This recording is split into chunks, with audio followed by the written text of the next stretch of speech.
¿Qué pasó No, a semana? ver, este miércoles una persona que yo admiro mucho hubiera cumplido años. Sí. No podíamos no mencionarlo acá. Tomás Bulat era un distinto. Era un transgresor. Se animó a llevar a la economía a la gente que no solo no entendía la economía, sino que no le gustaba. Yo digo que bajaba el Excel a la tierra. Mm. No muchos pueden hacer eso. Muchos de mis amigos o conocidos no entienden la pasión que me genera la economía y la verdad es que mucho de eso tiene que ver con él. Me acuerdo cuando lo conocí, me lo crucé una vez en la calle Florida y le dije cuánto lo admiraba. Además, yo no hace mucho que estudiaba economía, pero sí hace mucho que lo seguía a él. Y me dijo, así que estudias economía, decime cuál es la primera causa de la inflación. Y le dije, la emisión monetaria. Y me dice, ¿ves? Ya sabes más de economía que la presidenta del Banco Central, que en ese momento era Marco del Punto, que decía que la emisión no causaba inflación.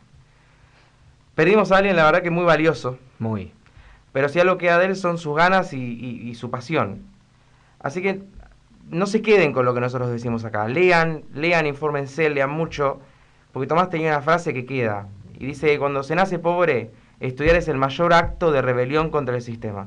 El saber rompe las cadenas de la esclavitud. Así que Tomás, donde quiera que estés, feliz cumpleaños. Totalmente. ¿Y por qué decirlo antes que hablemos con Miguel? Yo me acuerdo cuando pasó, enseguida le mandé un mensaje a Miguel porque habíamos empezado... Estás ahí, Miguel, ¿no?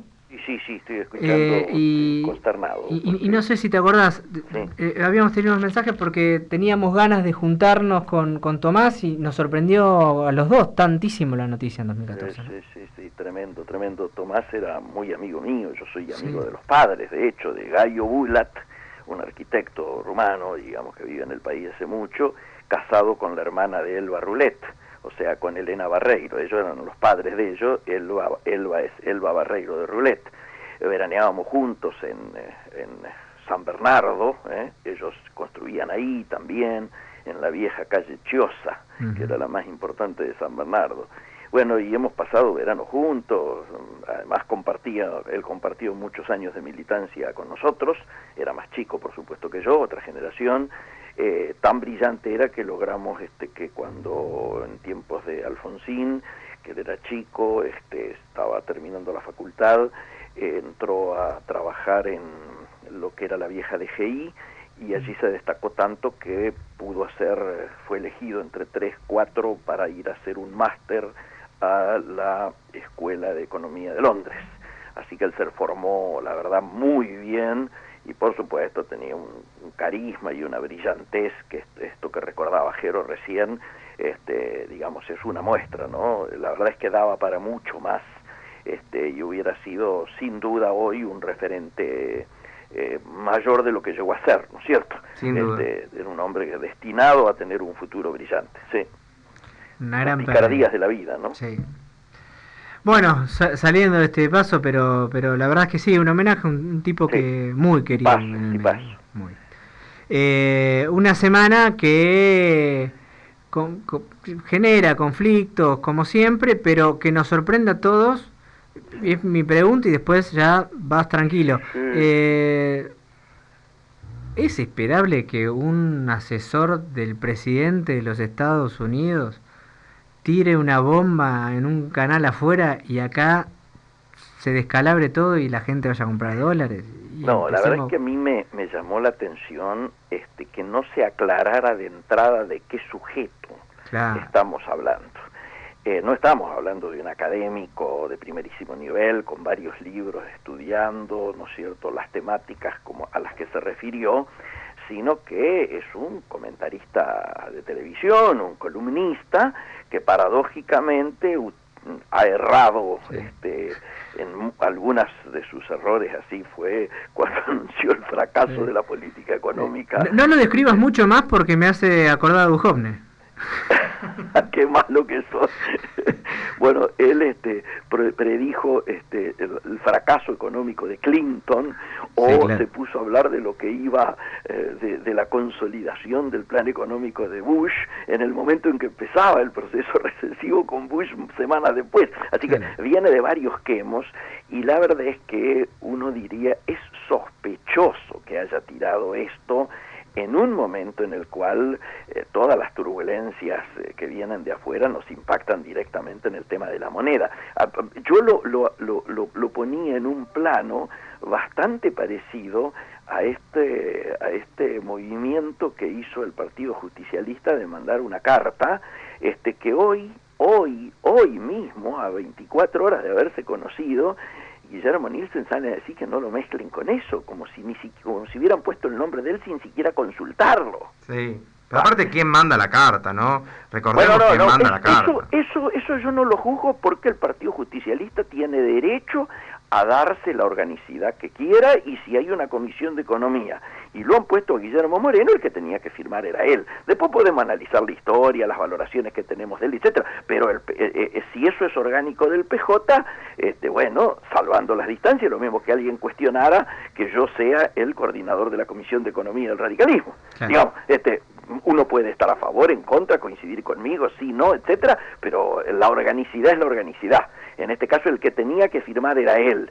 Después preguntémonos y cuestionemos si a cargo de Relaciones Internacionales del PJ está, no sé, algún heredero de Ditela, o si a cargo de Deportes sigue el Pato Galmarini, o si esto es un problema de organicidad de los partidos. Ellos a cargo de Economía, como coordinador, lo tienen a Guillermo Moreno, punto. Es su derecho. Ahora, lo que sí me parece un quemo es que Nielsen diga, hoy muchachos, despéguenme de eso, como si ni siquiera lo hubieran consultado, en una carta oficial al fondo donde lo designan a Nielsen uno de los tipos para ir a, entre comillas, negociar este apriete. Muy particular. Esto obviamente generó, yo creo, que una situación absolutamente insólita, que es que bajamos el riesgo país a casi 600 puntos, ¿no es cierto? Casi 200 puntos lo bajamos. Sí. Subieron los bonos nuestros, porque hay una expectativa de que se cierra con el fondo en los términos en los que se viene hablando. Y paradójicamente, sin embargo, siguió subiendo el dólar. Sí. Es decir, estos hechos evidentemente han jugado a lo mejor a favor de algunos muchachos que querían hacer alguna diferencia. Uno nunca quiere, diríamos, hacer lecturas conspirativas de la historia, pero es muy casual. Vos fíjate que se dio a conocer este asunto prácticamente una hora antes, una cosa así, que empezara la ronda. Por suerte, rápidamente, el gobierno salió a aclarar, muchachos, no tenemos nada que ver con esto, ni estamos pensando. Sí, me sorprendió la rapidez con la que Hacienda y Central, los dos, salieron a decir, che, claro, que nada que ver, nosotros acá no tenemos nada que ver. Pero ahora, te consulto, ¿te resulta paradójica la suba del dólar? Porque digo, la semana que viene va a haber una licitación del EVAX, y el Central ya dijo que de los 300.000 pesos que vencen, van a dejar caer 150.000. ¿A dónde va esa plata? Claramente pasa al dólar, digo, eso no tracciona para que suba. Sí, claro. No, yo coincido con vos en que este puede ser uno de los elementos centrales de su vida, pero tampoco podemos mirar inocentemente que aparezca esta declaración. Me parece que eso pegó de manera directa y generó estas situaciones que serían contradictorias, porque si vos empezás a tener más confianza en los bonos, tenés la sensación de que se cierra el acuerdo, por lo tanto baja la tasa de riesgo país, la lógica hubiera dicho que el dólar por lo menos se hubiera mantenido, ¿no? Sí. Bueno, pero ahí estamos. Yo creo que claramente el hecho, diríamos, negativo o más negativo de la semana es la consolidación del tema inflacionario, vinculado, ¿no es cierto?, al traslado a precios, al pass-through, y sobre todo a la historia de los procesos devaluatorios en la Argentina y cómo han impactado en precios. Si uno mira, por ejemplo, en el 2014 se trasladó a precios el 82%, pero en el 2016 se trasladó el 102%, es decir, se fue por arriba del proceso devaluatorio. Hasta ahora, en lo que va de esta última, diríamos, devaluación de este año, solo se ha trasladado a precio el 35%. Eso, que uno podría mirarlo, entre comillas, positivamente, tiene, sin embargo, un motivo, la machaza recesión en la que estamos, ¿no? Esto es lo que ha frenado, bueno, yo he contado las experiencias de clientes míos que me han dicho explícitamente no puedo trasladar la devaluación a los precios y empiezo a perder, o achico o veo de qué otra manera la ecuación entra a cerrarme. Pero me preocupa, ¿por qué? Me preocupa porque ya estamos en una inflación anual que algunos dan de piso 45 y hasta nos entran a llegar algunos informes un poco más, diríamos, arriesgados, que hablan de que de la cifra del 50, sí. Que, diríamos, cuando no se ha dado este traslado y queda un traslado para seguir dándose, ¿qué va a ocurrir el mes que viene? Me preocupa la inflación, la próxima inflación que vamos a conocer, ¿no es cierto? Porque si no vamos a entrar claramente, ¿no es cierto?, en una espiralización de situaciones negativas. La recesión, que implica la caída del nivel de actividad, implica también caída de recaudación, porque cae la actividad, ¿y esto a qué nos lleva? Y nos lleva a más recortes y a un apriete, diríamos, que lógicamente, de cara a un año electoral, hace pensar en dificultades para el propio gobierno, sobre todo porque, como yo vengo afirmándolo y lo dijimos acá el sábado pasado, creo que estamos empezando a transitar la que posiblemente sea el peor proceso recesivo de toda nuestra historia. Es decir, a mí me preocupa el tiempo, pero me preocupa sobre todo la profundidad que va a tener esto. A este círculo que decíamos recién, ¿no es cierto?, caída de nivel de actividad, que implica caída de recaudación y que implica más recortes, desde la ortodoxia, suena difícil de plantear una resolución que dé resultado. A mi juicio solo se sale de esta situación tan difícil con un plan de crecimiento que no lo veo hoy porque los apoyos políticos no aparecen.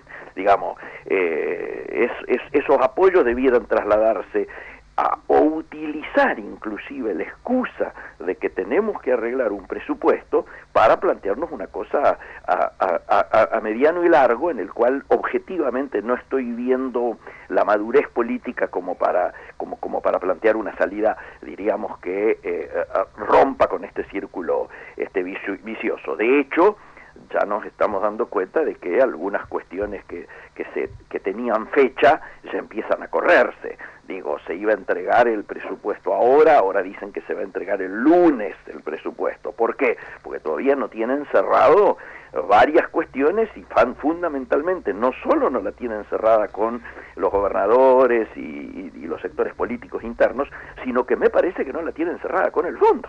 Entonces, estamos corriendo contrarreloj para intentar llegar a esta situación. ¿Esto qué origina? Y ya ha originado que se hable de que el desembolso de los 3.000, que tendría que haber venido ya, de acuerdo al cronograma, ahora se esté hablando para el 24 o 25 de septiembre recién, lo cual también hace pensar cómo vamos a atravesar en términos de cambio, en términos del valor de la moneda, hasta el 24 o 25, ¿no? Hay muchos que están especulando con que realmente, como no hay acuerdo en la forma de manejar esto y no aparece la confianza que implica que te sigan depositando en el cronograma pautado, bueno, eso lógicamente se traduce en pérdida de confianza, y la pérdida de confianza acá hasta a esta altura se puede cuantificar, y se cuantifica a través del valor de la moneda.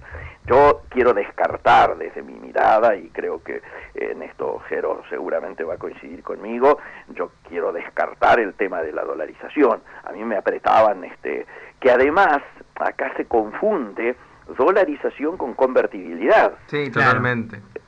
Sí, Yo no sé si vos has notado eso. Ahí encontramos comentaristas hablando de convertibilidad como si eso fuera dolarización. Cuando una cosa es cambiar toda la moneda, ¿cuánto nos sale? 110.000 millones habría que tener disponibles para efectuar el cambio del peso al dólar.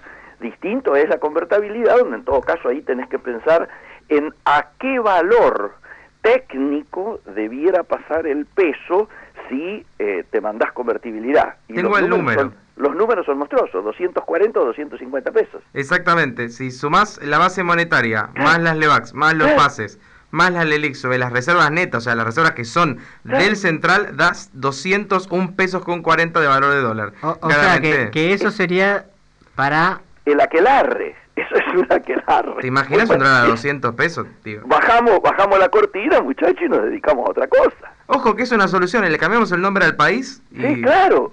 Arrancamos de nuevo. Y partimos de cero, raya de cero.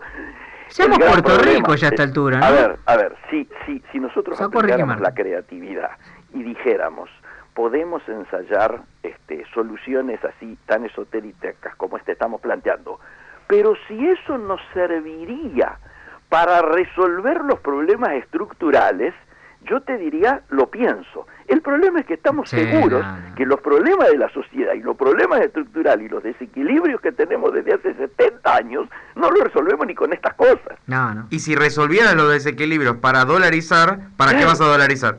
Claro, totalmente de acuerdo. No, yo coincido. Por eso me parece que ha sido, y estamos en un fin de semana interesante, porque los debates que se empiezan a dar son debates que, al margen de que hayan surgido por un cómico como que salió a hablar desde los Estados Unidos y desde tan cerca de Trump, por lo menos están haciendo que movamos, ¿no es cierto?, la mollera, como se decía en el interior, que pongamos las neuronas a funcionar y que empiecen a salir temas más estructurales que los coyunturales en los que nos encontramos. Cuando traemos este tema de lo de este muchacho hablando en Estados Unidos y traemos lo de la foto hoy del pobre Nielsen diciendo sepárenme de esto, bueno, esto sería cómico si no fuera trágico, pero lo importante, yo en todo caso miro el lado positivo, lo importante es que nos obliga a pensar en los temas más de fondo, y los temas de fondo son los problemas estructurales. Nosotros permanentemente estamos hablando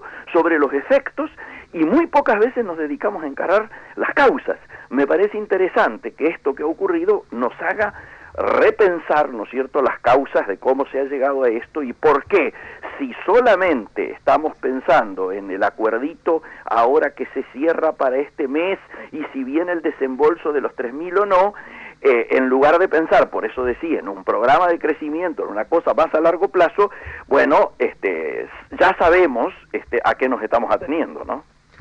Como siempre, Miguel, completísimo, ¿eh? Yo ya estoy curado de espanto, la verdad. Si se va a 2.50, ya... Sí, a la larga, los laburantes se tienen que deslomar el triple... Sí. Seguimos pagando impuestos. Cuando necesitas dólares genuinos te tenés que poner un freno y poner estas retenciones nuevamente. Yo ya de verdad te soy sincero, estoy medio desahuciado. Me parece que muchos del otro lado también están igual. Esperemos que esta suerte de tocar fondo una vez más nos haga tocar el fondo de la pileta y pegar el salto hacia arriba, ¿no es cierto? Porque si no, bueno, claro. Si no, toda la mirada vamos a volver a hablar de que la salida es Ezeiza y eso es lo peor que podríamos hacer, ¿no? La salida ya empieza a ser Ezeiza, ¿eh? Empezó a hacer. Lo tocamos creo el sábado pasado, sí, ¿no? Y hoy se lo preguntaba a Jere y te lo pregunto a vos también. Digo, ¿de qué forma, sí, nosotros podríamos no solamente salir de esto, sino ¿cómo fue exactamente que te pregunté hoy? No me voy a acordar bien ahora, no importa, pero que tenía que ver con el pueblo, con la sociedad en general, con el tema de la... Y se veía viable, digamos, un cambio de mentalidad a largo plazo como para poder resolver esta cuestión social que tenemos. Ahí está. Y el tema es este. Desde que cerramos el acuerdo con el Fondo Monetario hasta que volvió Duhovne, ¿qué cambio significativo hubo? ¿De fondo? Sí. No, yo te diría que no. Y hemos vuelto a plantear como la solución y como el acuerdo aumentar impuestos, ¿no es cierto? Sí. Y yo te pregunto, ¿cuánto de achicamiento de gasto público se ha planteado? Correcto, es exacto lo que estoy diciendo. Te hiciste liberal, Miguel. Ojo, hemos elegido, yo creo, una solución entendible Sí, claro. solamente desde el momento electoral en que nos encontramos. Claro. Sí. Entonces se dijo, vamos por acá porque si vamos por este otro lado perdemos más votos. Es casi como si esto, en lugar de analizarlo economistas, lo hubiera analizado Durán Barba con los focus group. ¿Te cabe alguna duda? Bueno, quiero creer que no. Quiero creer que Sí, la economía creo. del país no está en manos de los focus group ni de Durán Barba. Y digo, a lo mejor soy muy inocente, ¿no? Es triste. O voluntarista en mi Es análisis. triste. La semana pasada la pregunta dio más del 60% que prefieren bancarse una recesión económica, pero a cambio de una corrupción cero, ¿no? Sí, claro. Sí. Y Bueno, es sorprendente que pase eso porque en el fondo lo que se está buscando, digamos, como sociedad, por lo menos, y es verdad que es un público, digamos, que tiene una ideología distinta. La Sí. de este programa en particular, bueno, es notable, ¿no? Arriba no, del no, 50%. es muy notable. Y vos fíjate los efectos que todavía no se empiezan a pensar. Yo recién acabo de leer la primera columna vinculado a esto que la saca hoy el chico Olivera Sí. de La Nación, diciendo lo que va a ser la próxima campaña electoral. Vos sabés que para un presidente necesitas unos 100 palos verdes. Sí, leí la nota, increíble, sí. ¿Leíste la nota? Bueno, hoy esto origina ya que en Argentina estemos viviendo una situación similar a la que se vive en Brasil con el tema Lavallato, donde las empresas dicen ahora olvídense de mis aportes, Sí, claro. ¿no? Y entonces le está ocurriendo al PT que abrió una aplicación en su página para que la gente, diríamos libremente, haga sus aportes personales. Parece que es un fracaso total que nadie pone, y claro, es muy difícil. Yo me imagino acá los que estaban acostumbrados a poner a 1, 2 o 3 a la vez, porque digo, sepamos, los grandes grupos ponían a ganador y a perdedor, ¿no es cierto? Sí, claro. Por las dudas. Bueno, ¿qué va a ocurrir ahora? ¿Nos vamos a manejar exclusivamente con los fondos oficiales que dice la ley? Si es así, muchachos, crecen las probabilidades de los oficialismos. ¿Por qué? Porque vos siempre tenés la posibilidad de confundir publicidad institucional de tus obras con publicidad partidaria, ¿no? Sí, Este es el o va a impulsar todo un proceso de transparencia electoral como voto Ojalá. electrónico o boleta única de papel, Ojalá. donde no necesites una estructura enorme para conseguir, Sí. para fiscalizar y que haya boletas, y Sí, sería algo positivo. digamos. Aunque, Jero, una cosa son los gastos de la elección y los gastos electorales y otra cosa es el tema publicidad, que siempre es el que lleva la mayor tajada de los recursos, ¿no? Sí, obvio, sí, eso seguro. Es obvio. Señores, buen fin de semana, que ojalá venga un poquito más claro el día, y que esta claridad que empiece a aparecer también se instale en nuestras mentes, ¿no? Sí, va a Particularmente llover. Va a llover. A mí me dijeron parásito acá hoy, Miguel. La verdad, yo me voy triste. Así No, que triste. te mando un abrazo. Quedémonos con los Pumas. Sí, Quedémonos con los Pumas señor, han ganado que lindo. ya nos han dado la primera alegría del día. Chao. Totalmente. Un abrazo grande. Hasta luego.